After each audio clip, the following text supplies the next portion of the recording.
After all that we've been through, we still have our joy. It is amazing to note, ladies and gentlemen, that ranked number 78 on the Modern Library's list of the 100 best books of nonfiction is Dr. King's contemporary work entitled Why We Can't Wait. It's a treatise on the nonviolent movement in Montgomery that goes back to 1963. I want to quote for you from the preamble of that book, in which he says, just as lightning makes no sound until it strikes, the revolution is always generated quietly. But when it strikes with power. And the impact is always frightening. After years of humiliation, abuse, and deprivation, you cannot get a breakthrough and be quiet. I want to say to somebody who's watching, when you get to a place where you finally feel like you have some relief, after all of the pressure, all of the tension, all of the anxiety, I don't know how people expect you to come to church and be quiet. There ought to be something that says, when I think of the goodness of Jesus and all he's done for me, I said I wasn't going to tell nobody, but I can't keep it to myself. In that body of work, he unpacks why it is that people felt a frustration that needed to be relieved. After an apparent dragging of feet, desegregation was not taking its full course. Even after Brown versus Board of Education, there was a lack of confidence because the government had not stepped in. He felt as if even though the Depression was over, that minorities were still running behind. And there was an overarching sense that time was not on their side. There was a battering cry that said, we cannot wait, that you cannot really be half slave and be half free, because he that the Son sets free is free indeed. Dr. King said, this is 1963, that we are now at an incredible moment where we simply cannot wait. Now, I don't know where you are, whether you're watching from a college dormitory, from a military barrack, from a one-bedroom apartment, whether you're watching from work or watching from your phone, but there is something that is percolating in your spirit that says, I can't wait, that I need God to do something. I need emergency intervention. I need his aid. I need his assistance, and other people can wait, but I have the urgency of now. There's something that I need God to do. Victor Hugo, the great French philosopher and poet, said, there is nothing more powerful than an idea whose time has come. Right. Another translation said, armies cannot stop an idea whose time has come. Another translation says, nobody can resist when your time has come. And I have come by the power of God to announce to you, your time has now come. The call on your life has now come. The assignment that you need has now come. I need everybody in this audience, every person who's watching on the television at home, will you just declare a prophecy over your life and just speak out loud, my time has come. If you don't believe it, don't say it. But if you believe it, I want you to say it out loud. My time has come. Would you say it one more time? My time has come. On January 1st, 1954, NBC aired an hour-long telecast called The Parade of Roses. The Parade of Roses, January 1st, 1954, it was broadcast into 22 homes. It was the very first time that television went into color. And it went into color in 22 cities. This is 1954. The problem is that most of American televisions did not become color until 1968. I want you to notice the gap. That the first televised broadcast in color was 1954. But televisions did not become standard in color until 1968. So they did, in fact, NBC broadcast the vision in color. But people did not have the capacity to see it. So there was nothing wrong with the vision. It was something wrong with people's capacity. And you don't even understand, long before this night, God already sent the vision for your life. You weren't even ready to see it, and God is getting ready to throw you a surprise party. He's getting ready to do what eyes have not seen and what ears have not heard. You don't even understand what God is showing you is ahead of your time, and it's ahead of your schedule.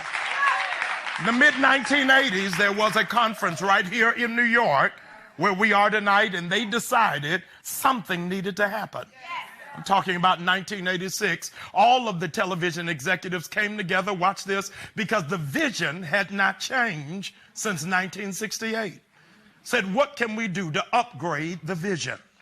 And in the late 80s, they came, television executives did, and said, let's expand the quality.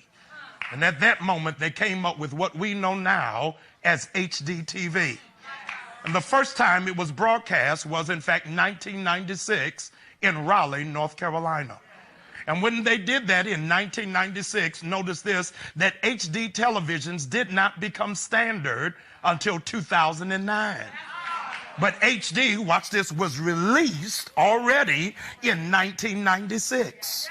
But you couldn't even see the upgrade until 2009. There was nothing wrong with the broadcast, nothing wrong with the satellite. It's just people were not ready for an upgraded vision. You don't even understand what God's been trying to show you. Mere small minds won't be able to handle. What God's been trying to show you is so much greater for your life than paying bills and raising children. There's more for your life than just going to work and going to church. God's got a vision bigger than what you can ever hope, dream, think, or imagine. The house that he has for you, your grandmother would have been honored to clean up. The car he's got for you, your grandfather would have bragged about driving. The places you're getting ready to go, people in your family can't pronounce. God is getting ready to take you into places nobody would have ever thought coming. I hope you realize this is the year of the upgrade. This is the year that you see stuff you didn't even think was possible.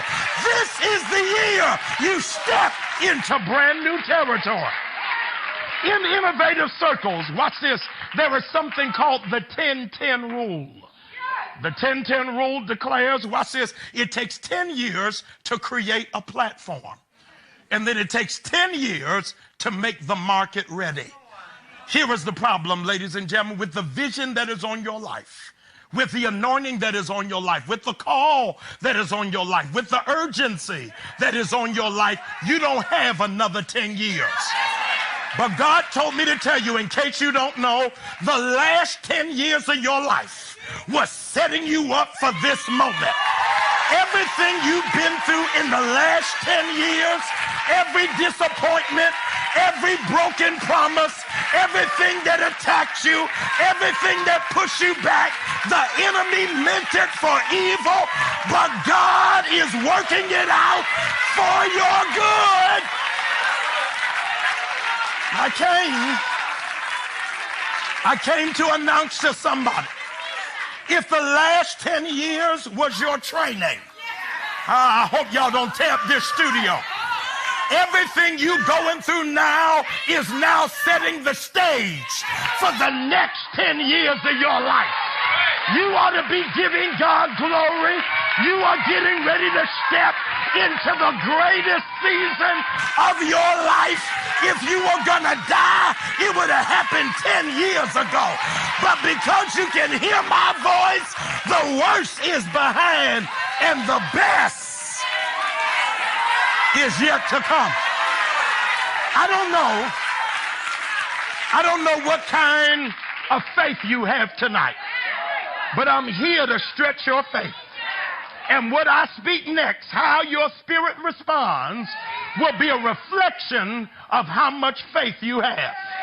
God told me to tell you on this night, whatever was the amount of your last paycheck, whatever was the amount of your last paycheck, in the next 10 years, that'll be the amount of your tithes.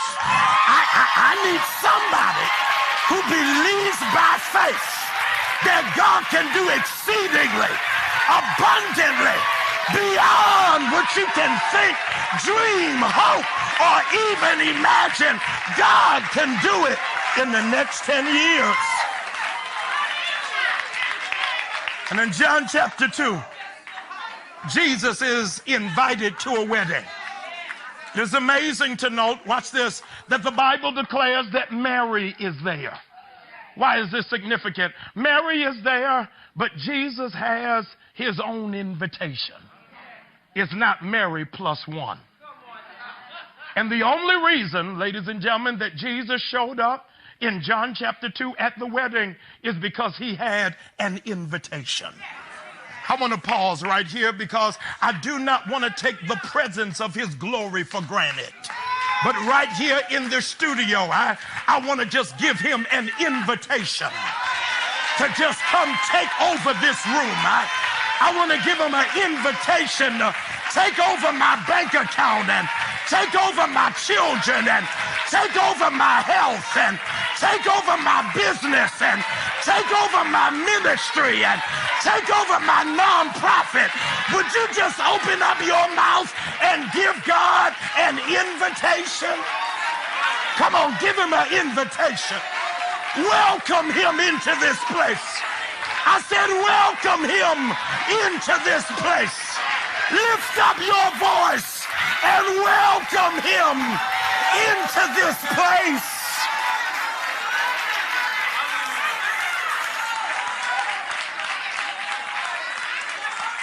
Jesus is invited to this wedding.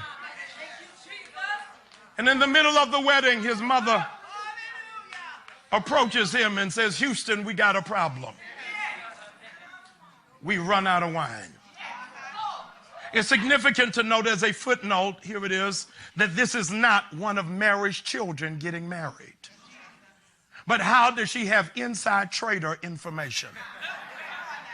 Because the DJ did not make the announcement, we've run out of wine.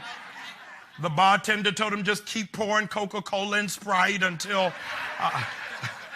people will in fact find themselves disillusioned. Why would Mary get involved with a wedding that is not for her child? I can only, preachers through eisegesis, come to the conclusion this had to be the wedding of the child of her friend. And I know many of you are not going to be able to shout about it, but she went to Jesus. Why? Because she wanted to make sure her friend was covered. And I need some of you to know that the next blessing that is getting ready to happen is not even for you. But the next blessing that's getting ready to happen is for a friend of yours that's going through. And I don't know how many of you got a friend that's got their back up against the wall. But God says, if you give me glory, I don't care what your friend is dealing with. I don't care what their trouble is. I don't care what their trial is. I'm getting ready to do something for your friend. Here's what's amazing. The theologians, historians all agree that this is Jesus' first miracle. It is significant that this first miracle has nothing to do with health. In this first miracle at Cana, nobody has an issue of blood. Nobody is blind. Nobody is lame in both of their feet.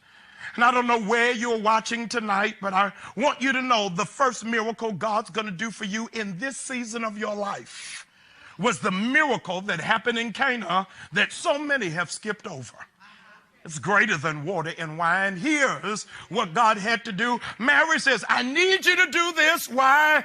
Because I need you to save my friend from embarrassment. And some of you can't shout about it, but God told me to tell you that you're getting ready to get your name back. You're getting ready to get your reputation back. You're getting ready to get your character resolved. You're getting ready to get your name vindicated. God is getting ready to make sure you never suffer embarrassment. And when Mary came to Jesus and said, help me, my friend is about to be embarrassed. Everybody gonna know they didn't have enough money for this wedding. They've overspent for this. They've got an appetite larger than what they can handle. They shouldn't have invited all these people under a restricted fixed income. Do something to cover them from embarrassment. And the reason why some of us want to cry is we know that there have been some moments where God had to shield us. You still don't know how the check cleared. You still don't know how they didn't repossess your car. You still don't know how they didn't put your furniture outside. You still don't know how you got the tuition for your child's college. But God said you will not be embarrassed because you carry my name. You carry my name. You carry my name. Says, I'm not going to let you shield and go through public humiliation. Not going to make you go through embarrassment. You are not going to be a laughing stock. I'm getting ready to do what nobody thought was going to be able to get done.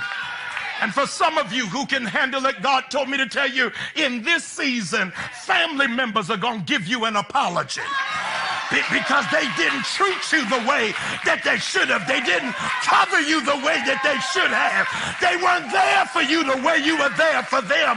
But God says, I'm going to give back to you the years that the cankerworm stole are getting ready to be restored to your life. And Jesus says to his mother, why are you bothering me? My time has not come. Jesus didn't even realize that Mary was placed in his life to push his gift. You don't even know how anointed you are until you're pushed in a circumstance that is beyond your control, it is beyond your grasp, and is beyond your intellect. And God is getting ready to provoke some people who have a secret gift that you haven't even walked in yet. There is an anointing on your life folk don't even know you have. But God says, I put you in a tight spot because I'm getting ready to push a gift outside of you that you don't even know that you have. Says, why are you coming to me when it's not my appointed time? It's not even my hour. And Mary ignores Jesus and starts speaking to the catering staff and says, whatever he tells you to do, just do it.